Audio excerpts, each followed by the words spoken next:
Thank you, Diego. Good morning, everyone, and welcome to my talk. Firstly, it's fantastic to be here. This conference, as we saw yesterday in the workshops, there's this underlying theme of pragmatism in the conference that we're co-hosting here today. Everyone wants to know how to do things, practical advice for getting things done, for putting them into operation. And as a data scientist at Arunda Analytics, that's what drives me, and that's what I love to do, is to actually see machine learning and models running and changing the way that operators run their assets. So my recent focus at Arunda has been working in heavy asset industries, predominantly oil and gas customers. And what I'll do in this presentation is show you a few examples of the work that we've done, practical examples of things that are currently running, take you through things that have worked and have not worked. And the idea of quick wins, I could see it raised some skeptical eyebrows, as it was mentioned. But there are some better ways to approach predictive maintenance, and that's what I'd like you to leave this presentation with, is a different way of thinking how to do it. So data science in heavy asset industries, this picture captures the state of things quite well. So firstly, we have a mouth-wateringly large amount of sensor data. Pressures, temperatures, flows, valve positions that characterize the operational state of massive pieces of equipment. Compressors, generators, heat exchangers.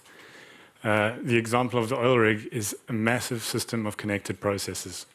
So we have the sensor data. We have the technology, and I won't talk about that much today. It's one of my other passions, but as someone who's earned his Hadoop wings and worked with Spark quite a lot, we have a lot of options for technology to be able to access, store, query this data. So that, I can say, is more or less solved, and there are a lot of people who can help you with that.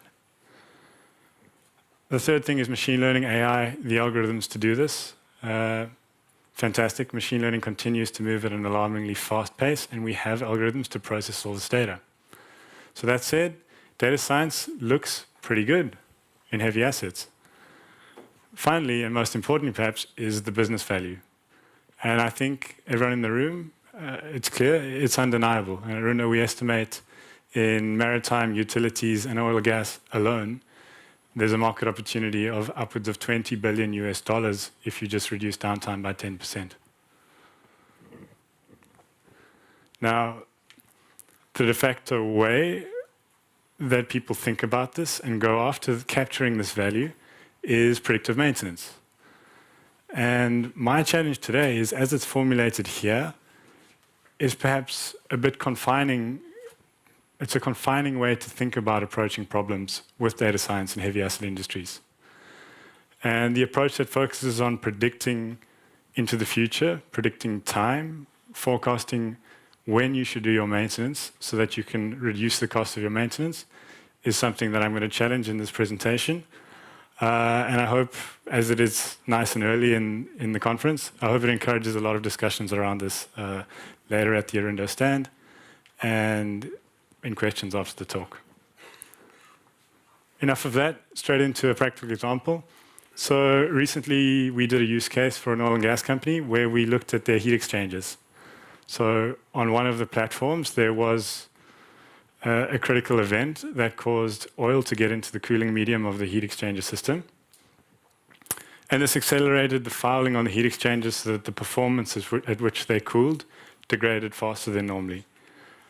This resulted in an exceptionally expensive maintenance routine, and so data science was called in to try and help with this.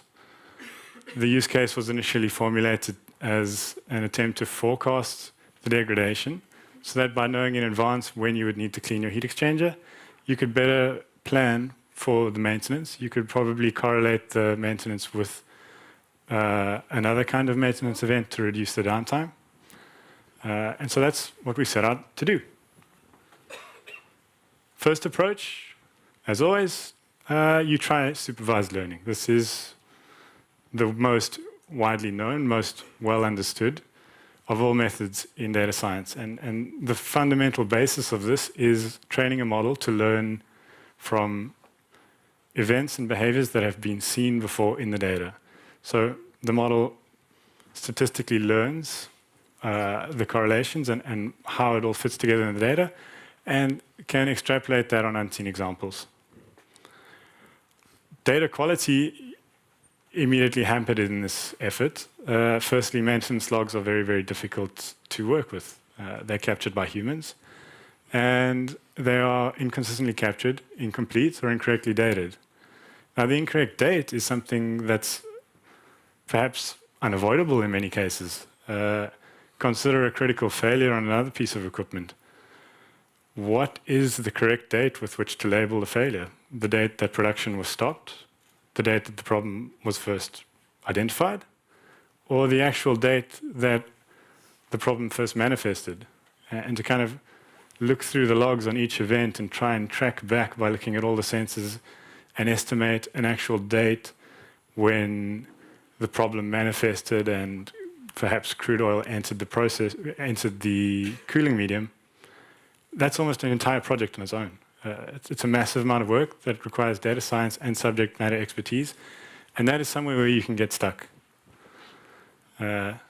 Again, by nature of the use case as well, often the labeled data, in this case cleaning events, had very little correlation with the actual dirtiness of the heat exchanger, because perhaps it was just a convenient time to open up the heat exchanger and do a cleaning. And then, of course, last but not least, the statistics are incredibly low for supervised learning. And this is a theme of the heavy asset industry. Over and over again, fortunately, these things do not fail very often. We're talking very rare events, once in 4 years. Cleaning events, somewhat more, 5 times a year. So supervised learning, don't have the data for it. Didn't take us long to figure that out, but due diligence, it's something that you need to try because it's a lot easier to do supervised learning than other approaches. At this point, we'd spent a good amount of time with subject matter experts, and we started to understand the problems that heat exchangers have and the opportunities that they have. This is very important because subject matter experts, process engineers in heavy asset industries are absolutely brilliant people. The more time you can spend with them, the better, because they know how their equipment work and they can tell you all the tricks. One of those was an empirical calculation that we tried to apply a regression model to and a forecasting model to so that we could extrapolate the predicted performance. The challenge was, quite practically, that heat exchangers that had this problem where there was the leakage didn't have sufficient instrumentation to enable this calculation, and heat exchangers that didn't have the problem had sufficient instrumentation. So the actual practical value was somewhat limited. And finally, we saw when doing some forecasting, these systems are so complicated, there's so many connected processes, and there's so many manual interventions by operators, it's very hard to do forecasting, because often someone will change an operational mode of a process, open a valve on another part of the system, that's completely a separate process, but that changes the entire behavior of your heat exchanger system. So at this point, we took a step back. In sitting with subject matter experts, in looking at the maintenance logs, and in doing some serious thinking around what are we actually trying to do here, where does the real value lie, we identified something very, very important. It's that most of the value at stake was not in optimizing the maintenance. By looking at heat exchangers across the company, by looking at compressors across the company, other cases, other engagements, we see the same thing over and over again. The cost of maintenance in heavy asset industries for critical assets is almost negligible compared to the annual maintenance costs. Over and over again, we see a scale of up to 20 times in value. And these are very special events. These happen. Strange things happen. You could never have seen it coming. In some cases, we see a special mix of chemicals entered the process, and this accelerated degradation, which led to a leakage, which led to the platform being shut down, which cost millions of US dollars. So were we misled by the classic formulation of predictive maintenance? Maybe. Do we need to worry about the rest of the definition as it stands here? Or is it simply our goal to determine the condition of in-service equipment? If we can just say, something strange is happening with your equipment. You need to take a look because it looks like something is about to go very, very wrong. And on the flip side of that, that's additional information, and that should really be our goal. Provide augmenting, supporting information to the operators so that they're able to take better decisions. And so casting our minds a bit broader, lowering our expectations for what a model is capable of, we got some literal quick wins. The first one was solved in an afternoon. Kristen over there coded it up in no time. And that was simply to take this empirical calculation, take it out of a spreadsheet, put it in an API, connect it to live data, and add a monitoring solution. This is something that was confined to a spreadsheet, and now what you have is something that can notify you in real time if there is a sudden drop in performance of your heat exchangers. Definite quick win. And it was staring us right in the face. The second one was quite a fun application. So the heat exchangers that didn't have enough instrumentation to do an empirical calculation, we wanted to provide some kind of measure of the performance on those heat exchangers. So what we did, we took a machine learning model and we trained it to predict the heat exchanger performance on heat exchangers where you could calculate the performance, but we made sure that we trained the model with a subset of instrumentation that was common amongst all heat exchangers. And so that model could then be applied to heat exchangers that were lacking instrumentation. Same process to finish it off, put it in an API, connect it to live data and add monitoring. And on the problematic heat exchangers, we now have something that watches the performance. Sure, the error in the model is quite high, but the functional form is still sensitive and responds to sudden changes in performance. So when there's a drop, notification is sent and people are aware of a problem that's about to happen.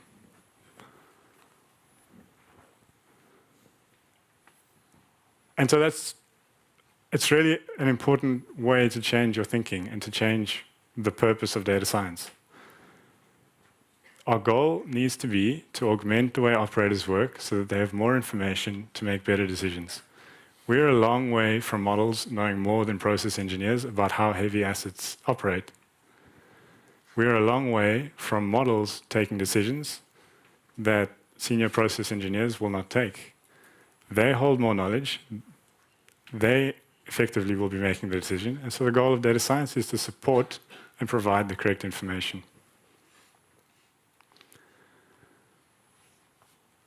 But we're already at a state where there's too much information. If you look at the alarms that are raised from heavy assets and well-instrumented equipment, if you look at high limits alone, an industrial compressor typically raises about 3 alarms per day. You're looking at the digital equivalent of a piece of duct tape over a red light. We did some attempts to do basic statistical optimization of these limits, and with just setting better high, low limits, you can reduce this down to about 1 alarm per day, which sounds okay. But if you explode that up, in this case, for a typical oil and gas operator, 1 or 2 alarms per day for 30 critical equipment per platform, for 20 platforms, you're looking at over 1,000 alarms per day. And I think everyone who has been a victim of such an alarming system knows the consequences. And there's a very good article in the New York Times that talks about alarm fatigue and how it leads to people not responding correctly to notifications. And it completely takes away the value of a monitoring solution. So it's really important that we get this right when we set it up, that we don't over-contact people, and we make sure that they're sent with the correct information. And there's a whole field of data science to do this, anomaly detection. So anomaly detection we looked at in the workshop yesterday, and we had some very good discussions around how it works, what you need to do it. The most important thing is this is unsupervised learning, so you're free of the pitfalls of the traps and the black hole that is trying to find labeled data for supervised learning. All you need is your sensor time series. And in the case of an industrial compressor, for example, this means more than 100 pressure, temperature, flow, valve positions that govern the process. huge amounts of time series data that we can actually utilize and not be held back by the state of the maintenance logs. How anomaly detection works? You take all of the sensors, assuming, as is normally the case, that the equipment operates in a normal state, one of many operational modes, more than 99% of the time.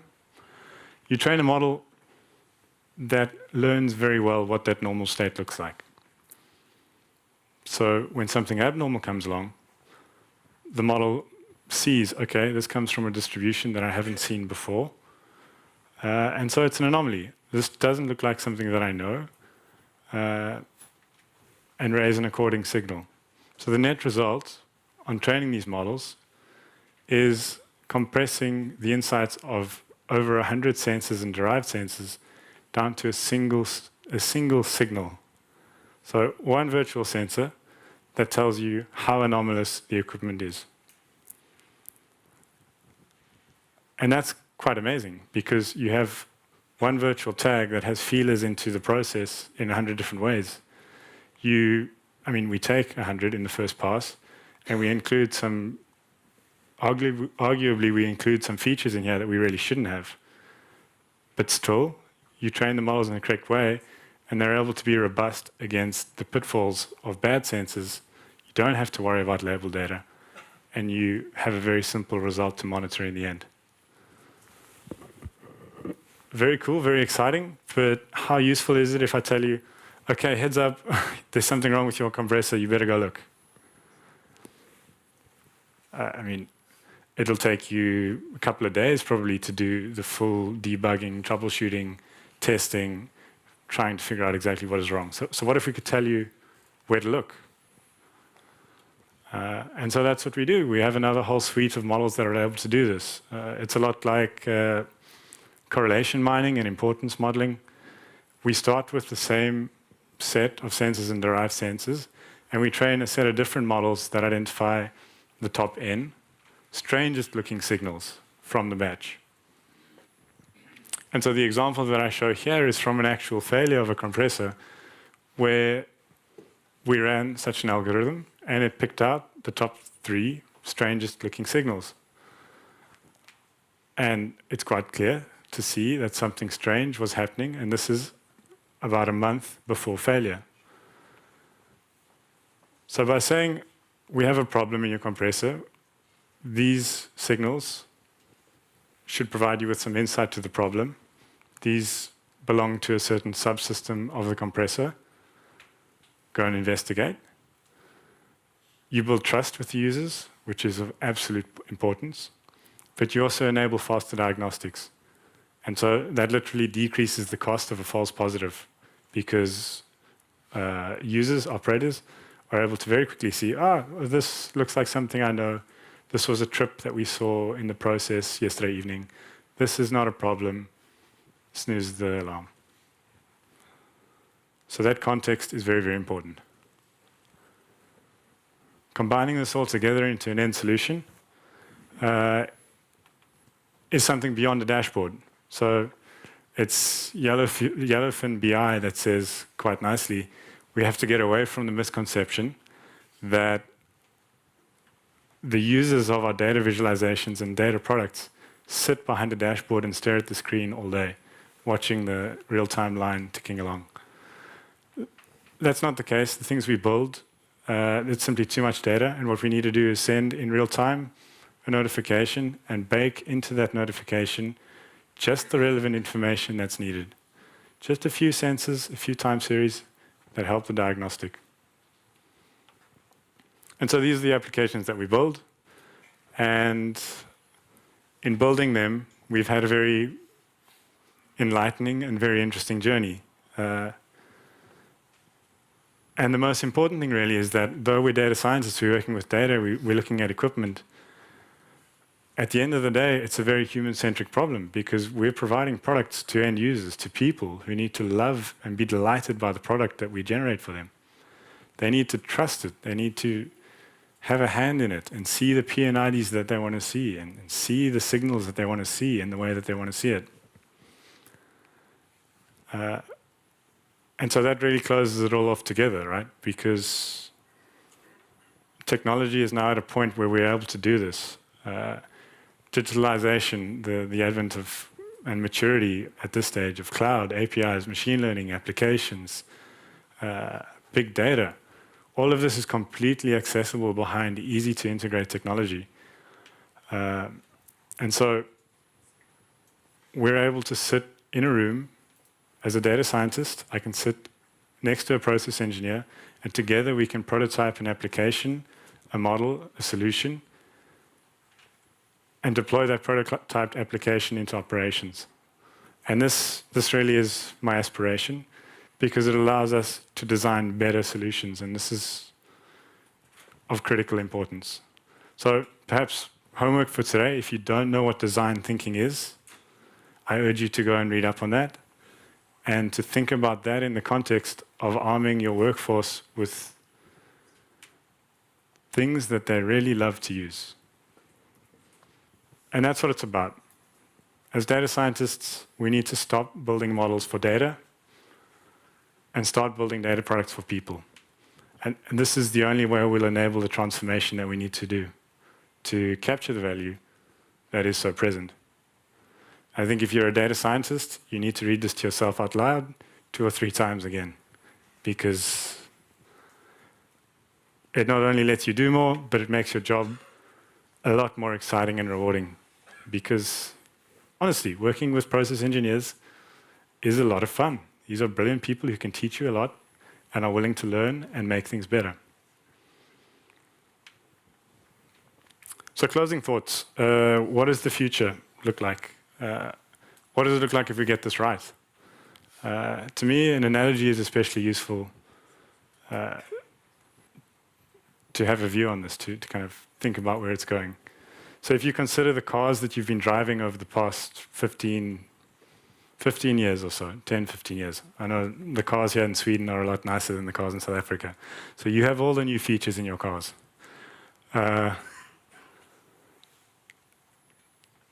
Recently, you'll have your car telling you when to change gears so that you can save on fuel. You'll have flashing lights come up when you're drifting out of your lane. You'll have proximity warnings when you're too close to the car in front of you. These are features that are being added to improve the efficiency with which you drive your car. They're features that are being added to improve the safety with which you drive your car. Now, how about an oil and gas platform? If we succeed in this journey, we're going to be adding solutions that augment the way operators operate the platform so that it's more safe, so that it's more efficient. And we'll be adding these features over and over again, enabling the operators to run the platform better. We all know in cars where this is heading, and we're seeing signs of it with self-driving cars already being launched and already available as a service. And so what if we can get there with small platforms, with simpler industrial equipment, to the point where how we've augmented the operator's way of working reaches the point where the heavy equipment runs itself. And that's the level of automation that we can aim for in the next 10 to 15 years. So with that, thank you very much for your time. I encourage questions now or at the Arundo stand. Thank you. Thank you very much. Okay,